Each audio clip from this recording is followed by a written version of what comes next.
Good morning, everybody, and welcome to the October Pitchmasters workshop brought to you by Next, powered by Shulman Rogers, SeedSpot, and Maryland Tech Council. Pitchmasters is a great environment to practice your pitch before seeking a capital raise, and we are honored to partner with these fabulous organizations and provide great feedback to entrepreneurs looking to raise capital. My name is Lisa Friedlander. I represent Next. We are an innovative model for the delivery of legal services to startup and emerging growth companies.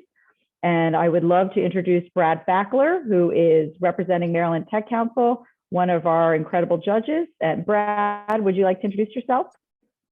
Good morning, everybody. As Lisa said, I'm Brad, and representing the Maryland Tech Council. The Tech Council is the largest trade organization for life sciences and technology companies in the state of Maryland. My background is in the pharma and biotech space, which I've been in for longer than I ever admit. Thanks, Brad. And just in the nick of time, we have Lauren McDaniel from SeedSpot. Lauren, will you introduce yourself? Absolutely. Good morning, everyone. My name is Lauren. I am representing an organization called SeedSpot, which helps impact-driven entrepreneurs get their early stage businesses from idea to reality and then on to growth and scale so that they can make amazing impact. So I am thrilled to be here. I love pitch coaching, and I'm really excited to hear about all of the amazing businesses that y'all are leading. Fantastic, Lauren.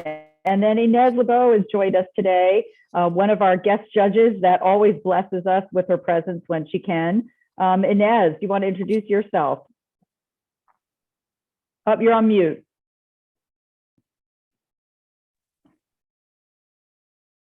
Okay. There you are. Now we can hear you. Well, wait. Okay. All right.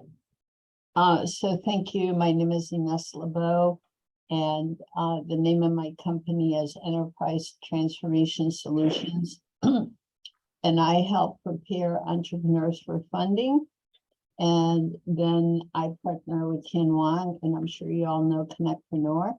And we have a platform. It's an investor lead generation platform. So I'm thrilled to be here. Thank you.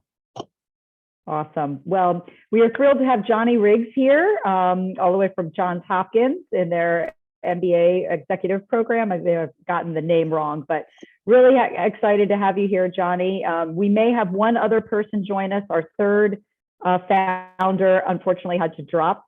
So I told Johnny he could have a little bit more time. We have a little bit more time, and either we'll have our second entrepreneur join us late, or if not, we'll give everybody back a little bit of time in their day, which is always a good thing. So Johnny, I will turn it over to you. Feel free to share your screen and go ahead and get started when you're ready.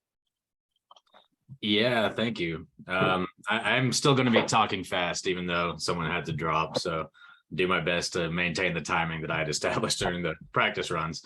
No worries. My name is Johnny Riggs, CEO for startup Fix Lab Operations Consulting Group, where you handle the research, we handle the rest. Website is fixlabops.com. It's in beta, as is the company in beta, because we are a few months into forming here.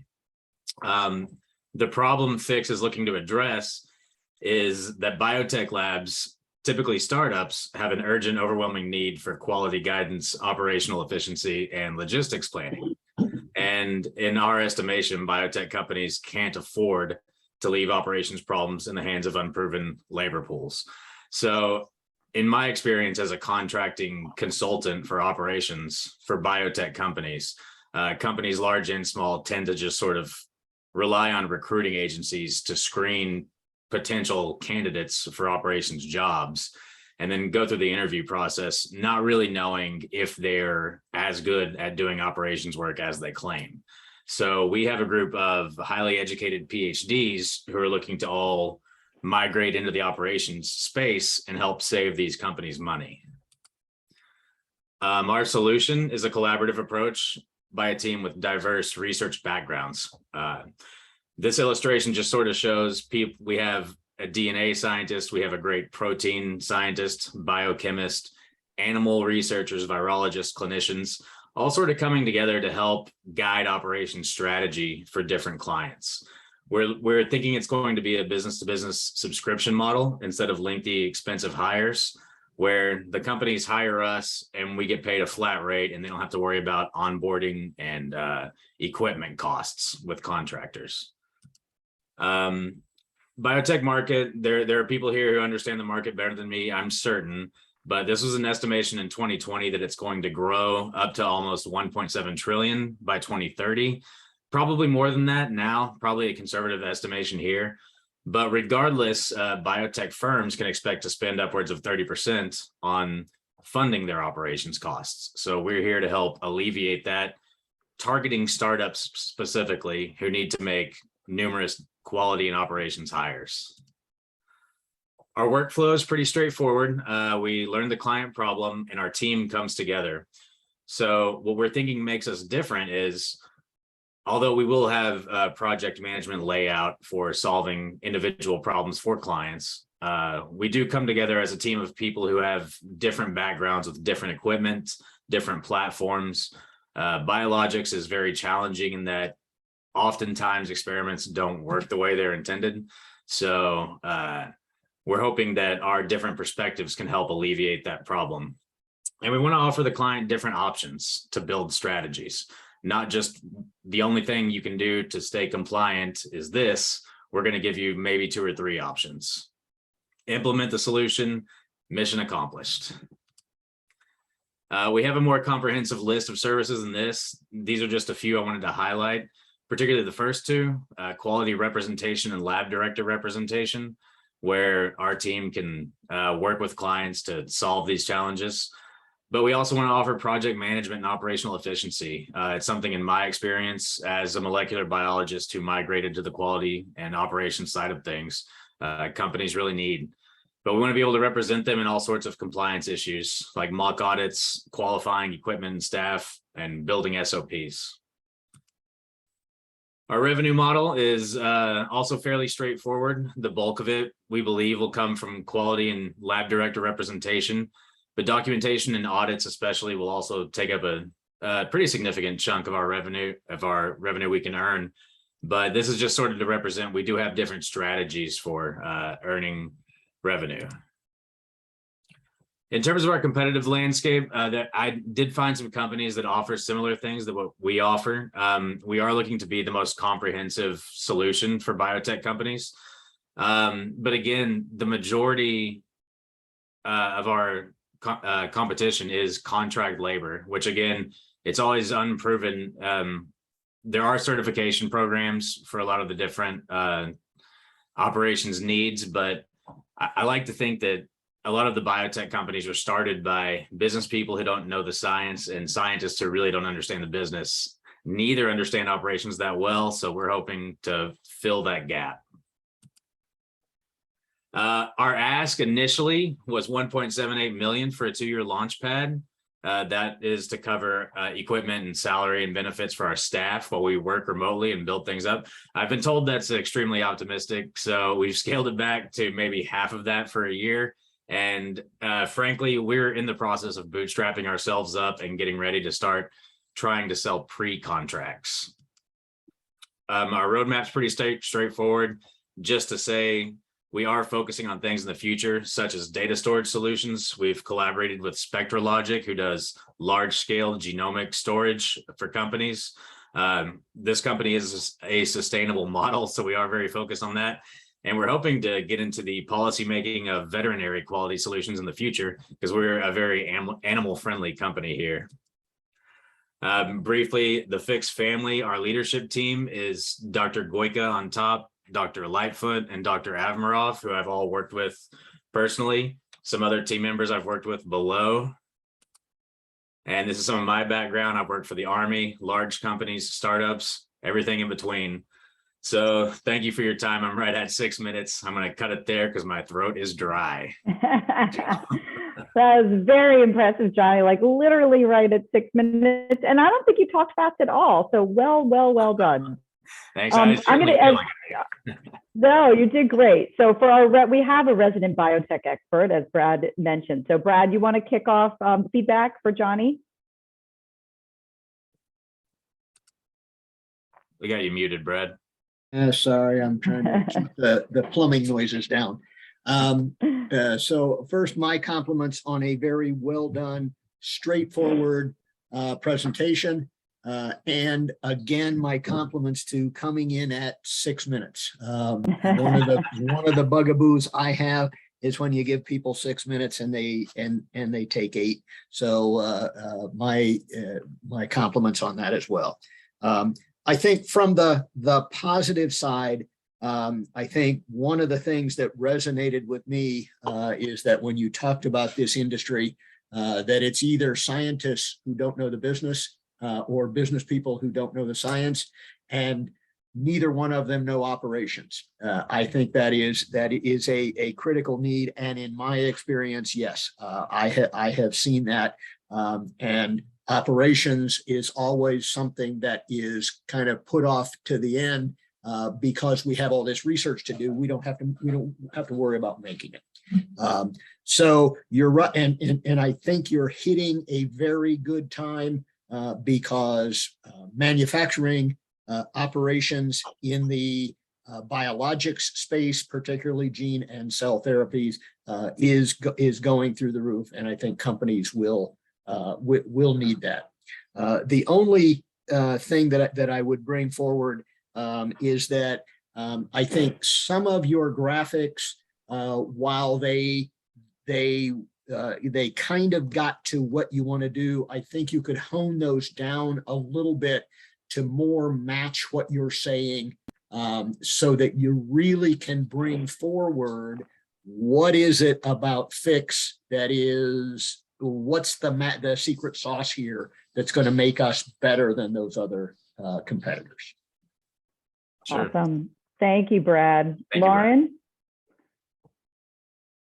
Brad, I +1 to you in the chat. I think that definitely that strongest line in the pitch was the one about scientist business, and neither one know operations, to the point where, Johnny, I would visualize that at some point in the pitch, and maybe even a little bit further up to help frame. I agree, this was clearly a practice pitch. It seemed to me that you probably have also gotten some outside feedback on honing that message. Either that, or you're really good at giving yourself feedback, because I think the message was seemed like it had been dialed in really, really well. I think that the first thing that I would suggest is you talk about the problem being a hiring issue. You know, oftentimes people don't know what they're hiring until the person gets in. I'd love for you to just go 1 or 2 steps further with that. So what is the implication of that hire? Is it a loss of 6 months of progress? Is it a dollar amount? I think that could help us a little bit. I agree. I didn't get some of the visuals, specifically the one on the solution slide that had a couple of images around fireworks. I think a lot of entrepreneurs focus too much on the visuals of a slide before they get the story down. I think you've got the story down. What I would suggest at this point is probably looking at bringing in a designer for making this presentation up to the level of where it is at verbally. I got a little confused when we started talking about the rollout of all of the different aspects. So what I would suggest, we talked about the money. I wasn't exactly sure where you were at with development pre-funding. So I'd love to kind of hear that and what funding specifically was going to do to get us, or where it was going to get us. But then we jumped into some of the future iterations. So maybe just considering bucketing those, like, hey, this is phase 1. This is where the funding is going. In the future, we're considering, phase 2, phase 3, because I could hear that you were wanting to show us we've got multiple revenue streams, we've got multiple options here, and I think that's good, but maybe just putting a little bit of structure around that would be helpful. But overall, really impressive pitch. Thank you for sharing, John. Yeah, thank you. Awesome. Thanks, Lauren. Inez? Okay, so I work with a lot of biopharma and scientists myself. And so what is your revenue model? In other words, where are you going to receive your revenue? Directly from clients contracting through us. Okay, so one of the things that I have learned, and I have a lot of clients actually who are in this space, they don't, and you're right, like I work with scientists and they have an algorithm or whatever, and now I help them operationalize their company, but they don't have money. Mhm. I mean, that's one of the things that, I don't know, did you do research on this? So to see, maybe you need to take a look at different ways that, you can monetize this. Most of them, as you probably know, have gotten SBIRs or they've gotten grants, and they're using that money for their scientific research that they're trying to do, right? So they have limited funds. And obviously I like the premise because I know from the clients I work, they have a lot of work to do and they usually contract it out because, the issues around having the employees and not having the money. So that would be my biggest comment from a bigger picture structure. Yeah, thank you. Yeah, sort of the original idea was my own experiences as a contractor, where I was brought on to help solve a problem. And I was getting paid extremely bloated salaries for 3 to 6 months at a time. And I'm still going through that now. But the original thought was instead of paying the salary and the benefits and the onboarding costs, you can just contract through us instead. No, Yeah, I mean, there's tons of models for outsourced, right? There's outsourced CFOs, there's outsourced CMO, there's whole industry now for outsourced teams. So why not, have this be another one of those silos? I think Inez's point is a good one in that a lot of these commercialization, right, which and a lot of these commercialization startups in this industry, in this field, the core people that you're trying to reach, undoubtedly the value proposition is there. I think the point was more like your target audience, what are they going to have the ability to pay you? Do you need to sort of move the needle a little bit further along, and maybe it's Series A, seed to Series A, not necessarily pure startup, but once you get out there, the market will speak, right? One way or the other. Yeah, gotcha. But nicely done, Johnny, nicely done. Thank you. Now we are going to invite Laurel, who has joined us. Welcome, Laurel, for Spark the World. When you are ready, feel free to share your screen and go ahead and get started. Okay, give me one moment. Let me just share my screen. Yep, no problem. I'll time you. We can be a little more lenient on time because there's just the two of you, but we'll cut you off after if you go on too long. Okay, so I guess, can you guys all see my screen right now or no? We can. Nope, Okay. we can. Okay. All right, so let me know when I can start, or do I just start now? Go for it. Yep, go for it. Okay. Well, good afternoon, ladies and gentlemen. My name is Laurel, and I'm the founder of Spark, the people-centric marketplace. Spark is the future of social networking, and we are revolutionizing how employers and professionals, I think my right button. Oh, I apologize. And we're revolutionizing how professionals and employers connect and engage with one another. Our community uses Spark to communicate directly with employees to secure jobs and earn money through knowledge sharing. Now, you may be thinking, what makes Spark unique? There are many other platforms where you can get a job and make money. Where Spark differs from anyone else is that we have solved one nagging problem for our core users, the college students, and our core customers, the employers. These two are not communicating, and if they are communicating, it's not in an efficient, agile, and scalable manner, which creates a hiring pipeline jam. This jam creates 3 problems for the employer. 1, a lack of access to many schools to attain a diversified talent pool because the company is not adequately staffed due to a lack of budget. 2, even if the company is properly staffed, the paywalls to advertise their jobs and time to recruit one college student costs $3,500 on average and up to $6,100 when staff costs are included. Students are experiencing connectivity issues if they do not attend a target school, and only 8% find their college resource centers very helpful. The recruiters and students have mutual interests. They want to communicate directly with one another in real time based on opportunities, and both parties view the college resource center as a bottleneck. The solution is an efficient and cost-effective way for college students and employees to connect directly. And on Spark, we provide this solution through 3 simple steps. First, you can search for any student organization based on school, interest, location, and title. Then you could provide any context of your potential event with the organization. And then the last step is to highlight a few dates that will be ideal to hold the event. Then the other party accepts the engagement, and just like that, you have arranged a recruiting event on demand.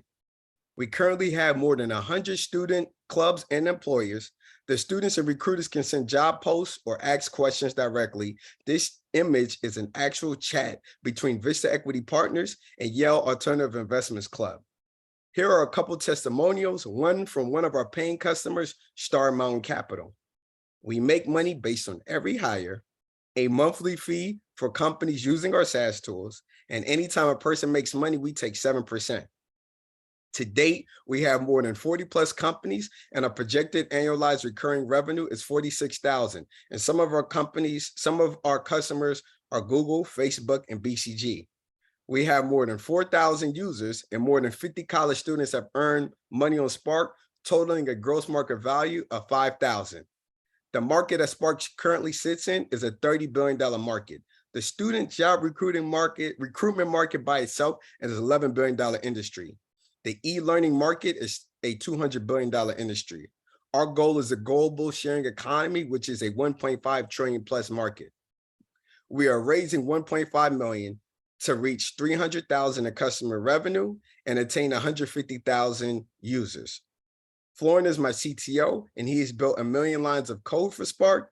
Jeremy's one of our advisors, and he's the founder of Pure Cars and has sold his company for 125 million. This is Spark, the people-centric marketplace. Thank you. So, Nice. Well what- done, Laurel, and Yeah. well under your 6 Awesome. minutes. I've been conditioned now. My pitches sometimes, like sometimes I get in pitch competitions and they'll say like 3 minutes, in 2 minutes. So now I'm just trying to get the best pitch possible. That was over 3 minutes, I know, but my goal No, is but to yes, try to get over 3. you were great. You were great. Let's work in Wow. backwards Can I order. just say Since that Inez is so excited, we're going to let her go first. No, I just have nothing to say other than that was fantastic. It was so clear and concise. It was one of the best ones I've seen in a long time. So bravo, Laurel. Thank you. I Wow. appreciate Yeah. that. That That's was a lot great. coming from you, Inez. That's a Yeah. big compliment. Yeah. Any thoughts at all, one way or any ways Laurel can improve in your opinion, or he's good to go? Wow. There's just no negatives to this, honestly. Okay. He just painted the canvas, it's a trailer to a movie. He told the story. He's got, clients. The only thing I saw that was missing is like a bar chart. So you can Okay. show, right? Your some kind of revenue bar chart. Ah, That's the only- okay. You're Gotcha. missing that. That's the only thing. I just realized it, but. Okay. A bar And, chart. and you said you had revenue, so I want to see that on a bar chart. So Okay. yeah. Gotcha. Would you Awesome. put that in the bar chart when I'm highlighting, like somewhere here when I'm talking about how we make money? Should I highlight it? Where would you, or just have the chart by itself? I guess. No, let me just tell you the sequence, okay? So the sequence of that chart is it would be right after your team Okay, right after the and team. before your investment request. Okay. Yeah. So because I heard you say you had revenue and you talked about your revenue model, but I need to and I need to see a bar chart. Very simple, right? Nothing complicated. So, yeah. Understood. Definitely. Awesome. Lauren? Congratulations, Laurel. I love the energy. Thank you so much for bringing that to the table on a Zoom presentation. I know it's difficult. It could be difficult. I think a couple of my comments would just be the flow of the presentation. So there was a couple of times where like I was really excited to read the testimonials, for example, and it was a little bit of a jolt to go to the next slide right away. So I was kind of like, oh, okay. I got you. So if we're going to include that, I would say even if you just bold like one part of a statement that you want to read, okay. you know, obviously people can go back and read it later. I think my biggest question was, so you mentioned that you've got $5,000 revenue, I think, earned through the, or $5,000 worth of work that's been processed through the platform among the students. Did I get that right? Yeah, so on Spark, they can make money on the platform, right? Through knowledge sharing. So our gross market value for them is 5,000. Now for the employers, that's when I said an annualized like recurring revenue from the employers is projected out 40,000+. So there are two different revenue streams. So one is like our SaaS customer revenue from these employers. And then I said the GMV, the gross market value for the students that are making money is 5,000, right? That they've made more than 5,000, but from the GMV from the employers, that's on average about 3,000 to 4,000 a month. So projected out, the ARR for that is like 40,000. Okay, so this isn't a hiring platform. It's a. It is. So that's what, and that's where we try to shape. So like employers come to like hire and find a job similar to LinkedIn, right? But then the same that talent of the college students, right? They're underutilized on other platforms in our sense because they could just post and feed. On Spark, they actually transact with one another, right? So the same individual that may want to work for, say they're trying to work for the law firm, right? And there's like Covington, Burling, and things of that nature, and they're looking, you know, the law firm in Covington are posting jobs and hosting events, but that same student can be like a George Washington Law School student, right? And then they're actually making money for like, I forget what the law, for anything that they may share to the other people, like so how to get in Georgetown Law or the LSAT and things of that nature. And so with them training on the LSAT and the same people on the platform, they've made more than $5,000 doing that. But like if it was a Covington and Burling or Lisa's law firm, they're hiring that talent on the platform, and that revenue is the ARR of like, you know, 40,000 projected out, if that kind of adds context. Okay. Yeah, I think those types of case studies would be really helpful. I'm still like not 100% getting it. It's probably just, you know, a case of like there's a lot of great stuff going on. So I think just simplify. I was expecting to hear if there was like salaries that would be related to hires that were coming through the platform. I think that's why the 5,000 stood out to me. So yeah, maybe just making it really clear, like, okay, here's the different revenue streams, here's how they work, is I think the biggest opportunity. And then just a teeny tiny, there was a slide that said 1.2 million that you were looking for, but you verbally said 1.5 million. Oh, just okay. a quick check on that one. Yeah, no, I apologize about that. That must have maybe a Freudian slip, because I would really no but yeah, but 1.2 is okay. is accurate from that standpoint. And to go back to your previous statement, maybe I can use better language here, because I was trying to say, so for the like, and this highlights the revenue stream. When the employer uses Spark, we get a success fee for a hire, but then like our 125 monthly per account is like LinkedIn's talent solutions. And then I wanted to say, anytime a user makes money on Spark, right? Because people are making money. We have platform that Mhm. provides like frictionless, we take that 7%. So that's what That didn't make sense to me. I didn't know what number 3 was.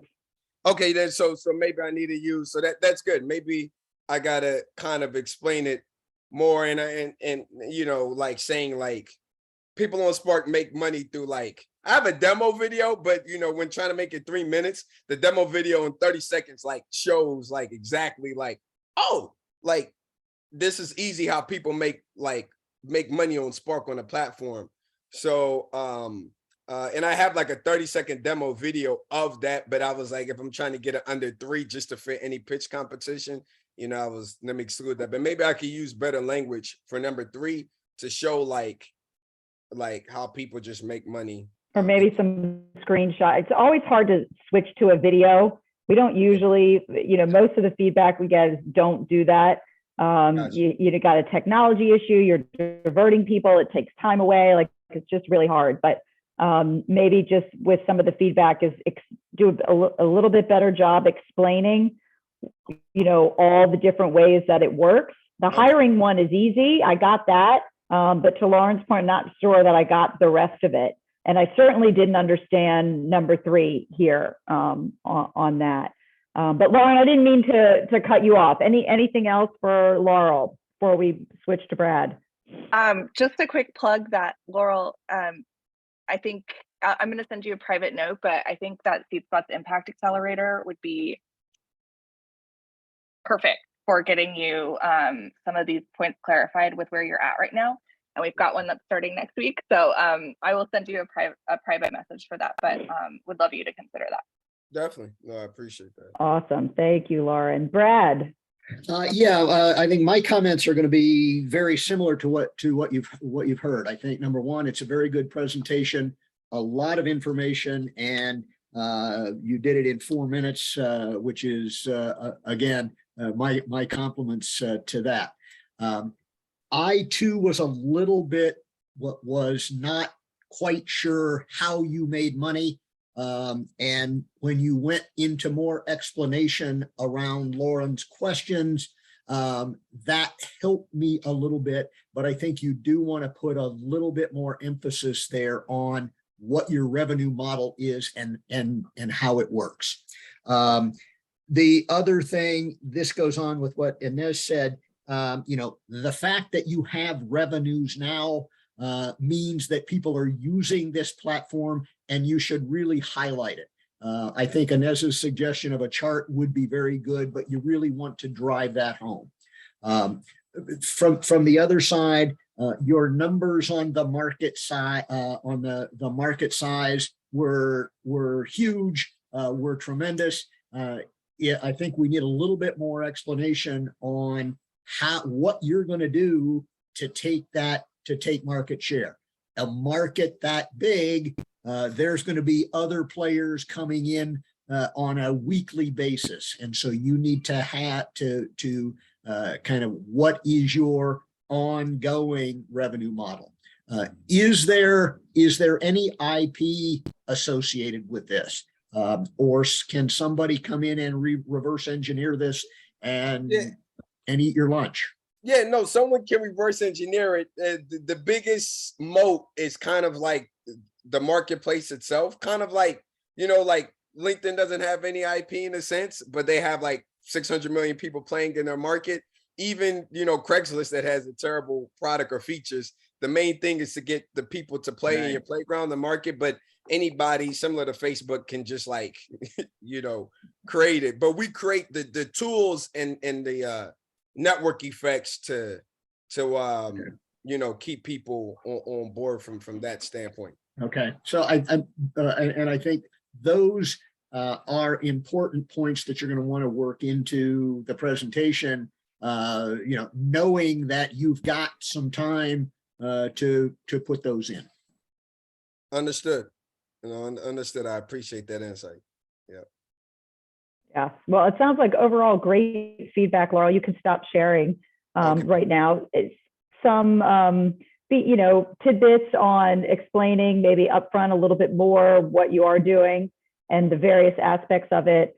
Clearly, whatever you're doing it right, because what stood out to me the most is the brand that you are working with on both sides. I mean, you have the top, financial, PE, VC, firms going after top talent, at these Ivy League schools. So I know you're at Duke, and obviously those relationships are there. But that to me just jumped off the screen. I think design-wise, some of your slides could be a little bit more professional looking, especially you're dealing with these high caliber brands, but the deck itself was like a little, little primary, if you will. But congratulations on all the success to date. Before we end, and we have a small group, I'm going to open it up to anybody listening in that has feedback for either Johnny or Laurel.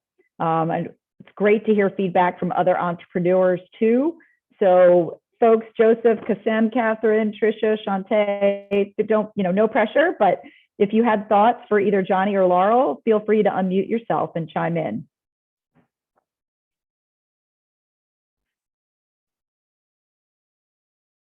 Okay, nobody. I guess you guys did such a great job. Johnny or Laurel, any clarification questions for the judges on any of the feedback you've gotten for today before we let everybody go? No, I mean, it was great. Definitely going to incorporate, the feedback. I did that, and I'm glad that you guys hosted this. I think it was in June or July, because Lisa, I followed up with two of the individuals that gave feedback, and I don't know if you could see my July pitch, but it's night and day Awesome. from now to then. So it was made a lot of improvement, and I plan to do the same again. So I just appreciate this platform. Oh, fantastic. We love hearing that. That's great, Laurel. And feel free to come back again. It's never done, right? It's always a moving needle and always ways to improve. I know when I was running my company, every time I pitched, I learned something more, and, we iterated on it. So that's the name of the game, for sure. Yeah, and thank you for the feedback. I will absolutely incorporate it. I really appreciate it. Am I able to communicate or reach out to the judges after this? Judges? Looks like yes. Lauren just put her email in the chat. Inez and Brad, if you don't mind doing the same. Catherine, did you have a comment? Yes, I did. Sorry, I was formulating my thoughts very No quickly. problem. One for each of you.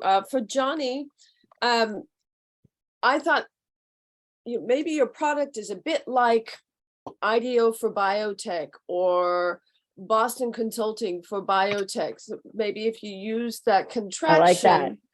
as a way to get across to potential funders, business people. And Laurel, I noticed that you had your pro forma up on screen. Sometimes when I'm pitching, I show my pitch deck that I intend to offer someone to read rather than to pitch from. And I think the pro forma, while really valuable for your business, I don't think you want to show it on screen when you're pitching, right? Yeah, no, agreed. That was in my appendix when I was just going through. So it was in my appendix files. Just like, because I've gotten some pitches and sometimes they want to see if I have like a breakdown, and I do, but I don't incorporate that in my like pitch. But I have it there just showing that like I can break down each part, and I kind of have it laid out how everything connects. But correct, I don't try to put it. Yeah, that's good. I know I have a hard time sometimes constantly remaking the deck, right? And is the person going to read it, or I'm going to speak it to them? And you're right. What do you send? It's sometimes a real guessing game. Good. Well, that's all I have. Thank you, Thanks very Catherine. much. Great insights, great additional insights. And I always love the sort of we're the this of that right at the top, just to set people's mindsets like, oh, okay. And then they listen to the rest with that context. So I really love that. Well, thank you all for joining Pitchmasters today. Thank you, Johnny and Laurel. Really great presentations. We're excited to see where your companies go. Thank you to Lauren McDaniel from SeedSpot, one of our partners, Brad Fackler of Maryland Tech Council, and our guest judge today, Inez LeBeau. Thank you all. We will distribute the recording and have a great rest of your day. Thanks, Bye, y'all. everybody. Bye-bye.